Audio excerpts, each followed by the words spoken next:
Hi ಎಲ್ರಿಗೂ, ನಾನಿವತ್ತು ಹೆಸರು ಕಾಳು ಹಾಗೆ ಪಾಲಕ ಸೊಪ್ಪಿಂದ ದೋಸೆನ ಮಾಡ್ತಾಯಿದ್ದೀನಿ. ತುಂಬ ಟೇಸ್ಟಿಯಾಗಿರುತ್ತೆ, ಹಾಗೆ ಹೆಲ್ತಿಗೂ ಕೂಡ ತುಂಬಾ ಒಳ್ಳೆಯದು. ಯಾವ ರೀತಿ ಮಾಡೋದು ಅಂದರೆ, ಮೊದಲಿಗೆ ಒಂದು ಬೌಲಲ್ಲಿ ಹೆಸರು ಕಾಳನ್ನ ತೊಗೋಬೇಕು. ಅದೇ ಬೌಲಲ್ಲಿ ಅರ್ಧ ಬೌಲಷ್ಟು ಅಕ್ಕಿನ ತೊಗೊಂಡು ಚೆನ್ನಾಗಿ ತೊಳೆದ್ಬಿಟ್ಟು ಓವರ್ ನೈಟ್ ನೆನೆಯೋಕ್ಕೆ ಬಿಡಬೇಕು. ಬೆಳಗ್ಗೆ ಎದ್ದ ತಕ್ಷಣ ನೆಂದಿರುತ್ತೆ ಕ್ಲೀನಾಗಿ, ಅದನ್ನು ನಾವು ಮಿಕ್ಸಿ ಮಾಡ್ಕೋಬೇಕಾಗುತ್ತೆ.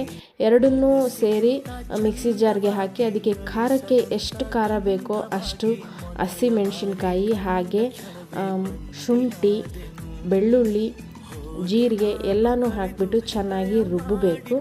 ಅದು ರುಬ್ಬಿದ ತಕ್ಷಣ ನೆಕ್ಸ್ಟು ನಾವು ಪಾಲಕ ಸೊಪ್ಪು ಹಾಗೆ ಟೊಮೊಟೊನ ತೊಗೊಂಡು ಅದನ್ನು ಕೂಡ ಗ್ರೈಂಡ್ ಮಾಡಿಕೊಂಡು ಎಲ್ಲನೂ ನೀಟಾಗಿ ಮಿಕ್ಸ್ ಮಾಡಿಕೊಂಡು ಸ್ವಲ್ಪ ಉಪ್ಪು ಹಾಕಿ ದೋಸೆ ಹಿಟ್ಟಿನ ಅದಕ್ಕೆ ಸ್ವಲ್ಪ ನೀರು ಹಾಕಿ ಮಿಕ್ಸ್ ಮಾಡಿಕೊಂಡು ದೋಸೆ ಹಾಕಿದರೆ ತುಂಬ ಟೇಸ್ಟಿಯಾಗಿರುತ್ತೆ. ಯಾವ ಚಟ್ನಿ ಜೊತೆಗೆ ಬೇಕಾದರೂ ಟೇಸ್ಟ್ ಮಾಡ್ಬೋದು. Thank you.